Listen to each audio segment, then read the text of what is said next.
Good morning class. आज हम history का लेसन नंबर 2 करेंगे। उसकी हमने रीडिंग कर डिस्कस कर ली है। आज हम उसके क्वेश्चन आंसर और एक्सरसाइज करेंगे और ये आपका रिवीजन पार्ट है। तो सबसे पहले हम करेंगे आंसर इन 1 और 2 sentences, short answer questions. First question, what was the most important changes that took place in earliest human? सबसे इम्पोर्टेंट चेंज ह्यूमन में कौन सा आया? इसका आंसर है the most important change that took place in earliest human was the ability to balance on their feet and walk in upright condition. सबसे most important change क्या था ह्यूमन में कि वो सीधा खड़ा होना शुरू हो गया अपने पैरों के ऊपर। जैसे आप सुनते होंगे पहले भी कि जो अर्ली मैन जो था वो मंकी की तरह होता था। जैसे मंकी चलता है तो वो हाथ भी उसके नीचे रखे और पैर भी नीचे रखे चलता था। लेकिन उससे जो चेंज आया वो क्या था, उसने अपने पैरों के ऊपर खड़ा होना शुरू कर दिया और सीधे होके खड़ा होके चलना शुरू कर दिया। This is the most important चीज। Second question, how was the development of thumb importance for human? Thumb means अंगूठा। ह्यूमन में थंब की डेवलपमेंट होने से कैसे इम्पोर्टेंट है? Answer is the development of thumb was important for human because it enables them to have a firm grip on things. This also help them to handle objects in a better way. जब उसका thumb जो है, thumb तो पहले भी होता था लेकिन वो मजबूत हो गया। थंब के मजबूत होने से क्या हुआ, उससे जो है चीजों के ऊपर उसकी पकड़ जो है वो मजबूत होगी। फर्म ग्रिप ऑन थिंग्स, चीजों को वो स्ट्रांगली पकड़ पाता था और इससे जो है वो अच्छे तरीके से उनको ऑब्जेक्ट्स को हैंडल कर पाता था। Next question is what were the earliest tools and weapons made of? Earliest tools और वेपन किस चीज के बने होते थे? Answer is the earliest tools and weapons were made of stone, bones of animals, would and horns. जो पुराने जो टूल्स थे वो पत्थरों से, एनिमल्स की बोन से, लकड़ी से और एनिमल्स के हॉर्न के सिंग से बने होते थे जो अर्ली में यूज करता था। Next question is what do you understand by the term the stone age? Stone age से आपका क्या तात्पर्य है? Answer is the stone age refers to that period of time when stone was the only material used for making tools and weapons.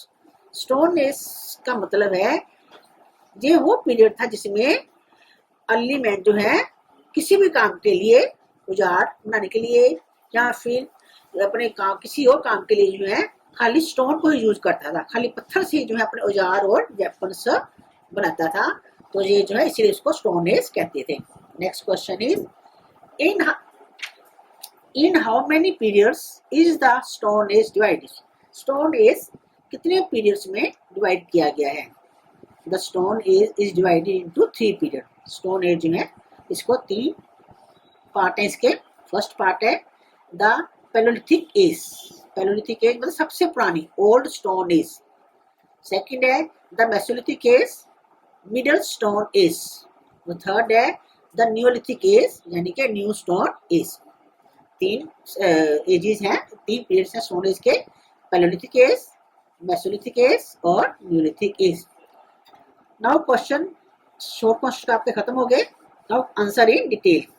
First question is what is palaeolithic age and how long did it last? Palaeolithic age क्या है और इसका period कितना था, कितने लंबे समय तक ये चली? Palaeolithic age is the earliest period, सबसे शुरुआत की जो पीरियड था उसे हम पैलेयोलिथिक एज के नाम से जानते हैं। Palaeolithic age is the earliest period, सबसे पहले वाला पीरियड था। That began about 1 million years ago, जो 1 मिलियन ईयर्स पहले हुई थी। From 2 Greek words, palaeo meaning gold and lithos meaning stone. Palaeolithic word जो है ये ग्रीक के 2 वर्ड्स को मिला के बना है। पैलियो जिसका मतलब है ओल्ड, पुराना, और लिथो मतलब स्टोन, पुराना पत्थर। सो पैलेयोलिथिक का मतलब हो गया ओल्ड स्टोन। इसके नाम से जैसे पता चलता है कि अर्ली मैन जो है, जो पैलियोलिथिक पीरियड में स्टोन टूल्स को इम्पोर्टेंस देता था, स्टोन टूल जो है उसके लिए बहुत काम आते थे। और ये जो पीरियड है it lasted till about 10,000 BC, 10,000 BC तक चला था। Next question is how do archaeologist study the excavated objects and make a conclusion. जो आर्कियोलॉजिस्ट थे वो चीजों को जब खुदाई करके निकालते थे तो उनको देख के कैसे कंक्लूजन निकालते थे। Answer is archaeologist studies excavated objects along with the soil in which they were buried. In this way, they find out the climate and vegetation of the period to which the objects belong. Archaeologist जब जो चीज़ों को मिट्टी में से निकालते थे, मिट्टी में दबी होती थी, तो उन चीज़ों को देख के कंक्लूजन निकालते थे कि उस समय का जो क्लाइमेट है और वेजिटेशन है कैसी थी। Next question is why do we call the palaeolithic man a hunter gatherer. Palaeolithic man को हम हंटर गैदरर क्यों बोलते हैं? Palaeolithic man was called a hunter gatherer because he didn't know about anything producing food. He survived by hunting wild animals and eating wild plants. Palaeolithic man को हम hunter gatherer क्यों बोलते हैं? क्योंकि उसको खाना पकाने के बारे में, जहाँ खाना उगाने के बारे में कुछ भी नहीं पता था। वो खाली जो है जो चीज़ें जंगलों से इकट्ठी करता था, पेड़ों पे लगती थी, फल फ्रूट, या फिर कोई भी हंटिंग किसी भी एनिमल को, जंगली जानवर को मार के वो खा लेता था। तो उसके ऊपर वो इसी की चीज़ों के ऊपर वो सर्वाइव करता था। Next question is how did palaeolithic man get advantages by living in groups. अब पैलियोलिथिक मैन जो थे वो अब ग्रुप्स में रहते थे। अब ग्रुप्स में क्यों रहते थे? The palaeolithic man got advantages by living in groups in this way. इसलिए रहता था ताकि he could hunt large animals. छोटे छोटे एनिमल्स को तो अकेले मार लेता था, लेकिन जब लार्ज एनिमल्स को मारने की बात होती थी तो वो ग्रुप्स में मिलके उनको लार्ज एनिमल्स को, क्योंकि उनको मारना मुश्किल होता था, उससे डरता भी था वो, तो ताकि वह लार्ज एनिमल्स को हंट कर सके। इसके अलावा it also provided security against natural dangers. और ग्रुप्स में रहने के कारण उसको जो नेचुरल डेंजर्स थे, जो प्राकृतिक आपदाएं थी, उससे उसको सिक्योरिटी, सुरक्षा मिलती थी ताकि वो उनसे बच के रहे, और ग्रुप में रहने से उसको जो है वो सुरक्षित महसूस करता था। Next question is how could early man ignite fire and how was it useful for him. Early man ने आग जलानी कैसे सीखी और वो आग जो है उसके लिए कैसे फायदेमंद हुई? Answer is man observe that when a hard stone is stuck upon another stone, it produced sparks. When these sparks touched dried leaves, they caught flames. In this way, he was able to ignite fire. Man ने observe किया कि जब कभी दो पत्थर आपस में टकराते हैं तो उससे जो है चिंगारी सी निकलती है। तो वही चिंगारी जब किसी सूखे पत्तों को छू जाती है तो वो आग पैदा होती है। तो इस तरीके से उसको आग जलाना सीख लिया। अब आग के फायदे क्या थे? Uses of fire are he used it to keep himself warm, he could now cook his food, he could use this fire to scare away wild animals, he was able to bring light into dark caves. पहला फायदा था कि वो जो है अपने आप को, जैसे ठंड होती थी तो आग जला के उसको लग गया कि इससे गर्माहट मिलती है। उसके बाद पहले तो वो कच्चा मांस ही खाता था एनिमल्स को मार के, फिर उसने जो है खाना पकाना भी आग के ऊपर गर्म करके सीख लिया। उसके बाद जो है आग को देख के उसने नोटिस किया कि आग के पास जो है जंगली जानवर नहीं आते हैं, तो आग से जो है वो जंगली जानवरों से अपने आप को सुरक्षित महसूस करने लगा। इसके बाद जो है जो केव्स होती थी, केव्स में उस समय लाइटें तो होती नहीं थी, बिजली वगैरह, इलेक्ट्रिसिटी का डेवलपमेंट नहीं हुई थी, तो उस समय जो है वो जो गुफाएं होती थी वहाँ अंधेरा होता था, तो उन केव्स को लाइट करने के लिए उन गुफाओं में रोशनी करने के लिए, प्रकाश करने के लिए जो है वो फायर का यूज करता था। 6th क्लास, ये आपके क्वेश्चन आंसर हो गए। अब इसकी एक्सरसाइज है।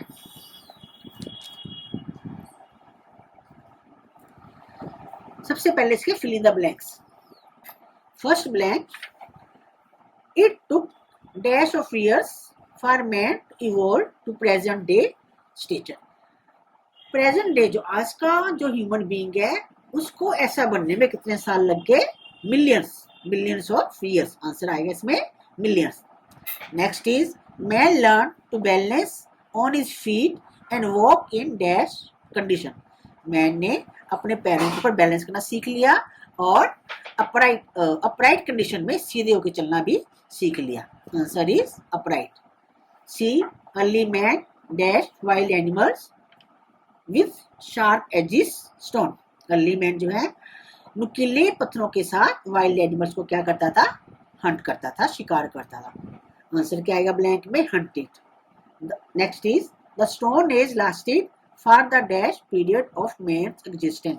स्टोन एज सबसे लंबा पीरियड चला था जब अर्ली मैन हुआ था, तो आंसर में आएगा, ब्लैंक में आएगा longest. Archaeologist find the remains of later period at dash level in the earth.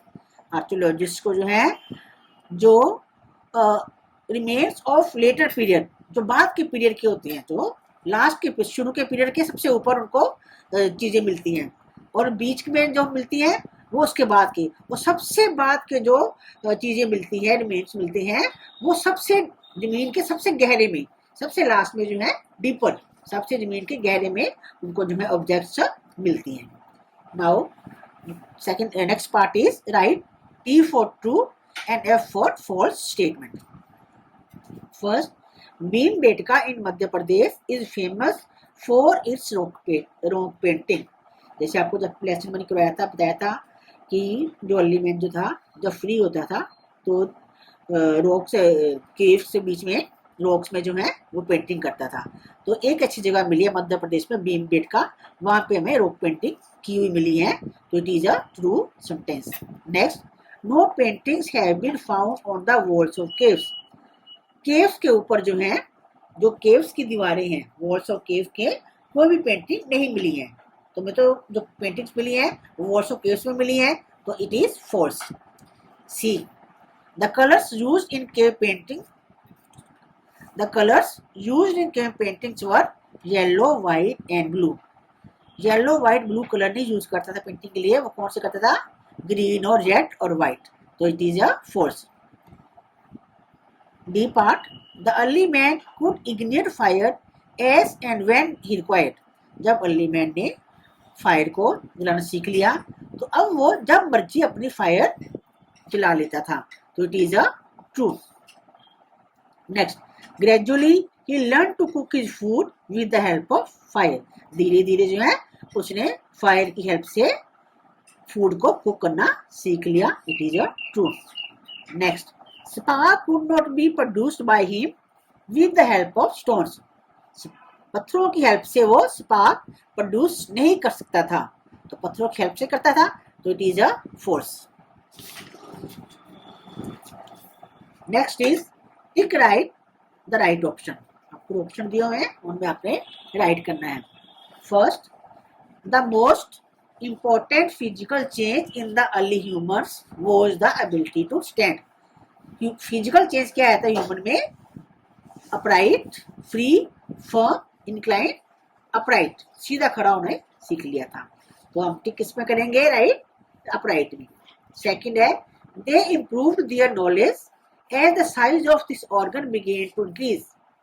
Body के कौन से ऑर्गन के इंक्रीज होने से उसकी नॉलेज भी इंप्रूव हो गई? लीवर की, हार्ट की, किडनी या फिर ब्रेन? तो आंसर है ब्रेन, ब्रेन पे आप टिक करेंगे। The palaeolithic man was, palaeolithic man क्या था? गैदरर था, हंटर था, नोमैड था, तीनों थे, तो इसका तीनों पे हम राइट लगाएंगे, all of them. Next is the early man covered their body. Early man अपने बॉडी को किससे कवर करता था? एनिमल स्किन से, कॉटन क्लॉथ से, सिल्क क्लॉथ से, वुलन क्लॉथ से। तो उस समय जो है ना तो सिल्क थी, ना वुलन थी, ना कॉटन थी, तो क्या थी? Animal skin.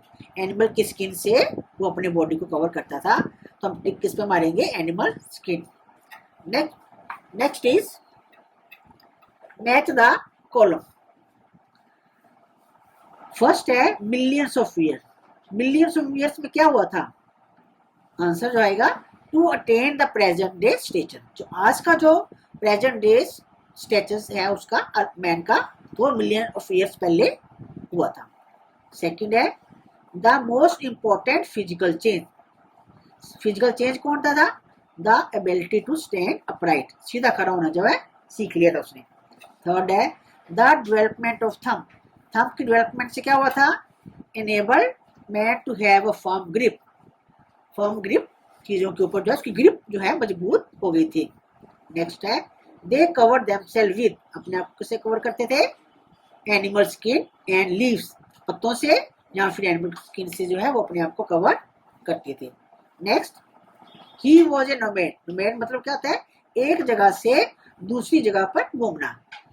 He was a nomad, इसका आंसर है who moved in search of food, जो भोजन की तलाश में, खाने की तलाश में, खाने की चीजों की तलाश में एक जगह से दूसरी जगह घूमते हैं, उनको क्या बोलते हैं? नोमैड। तो आंसर क्या आएगा? Who moved in search of food. 6th class आपका जो लेसन, इसके क्वेश्चन आंसर, इसकी एक्सरसाइज कंप्लीट हो गया है। अब इसको आपने कॉपी में करना है पूरे काम को, और साथ में इसको लर्न भी करना है अच्छे से, और आपके उसके बाद ड्यूटी होंगे। और आप ये काम आपका रेगुलर जो आपको क्वेश्चन आंसर और एक्सरसाइज दी जा रही है, जिस टाइम से दी जा रही है, अपनी तभी के तभी अपने काम उतार लेना है। मुझे कॉपी आपकी जब भी स्कूल खोलेंगे आपकी मैं कॉपी चेक करूंगी। ओके, किसी का काम ऐसा नहीं, कॉपी ऐसी नहीं होती है कि काम ना हो, समझ गए?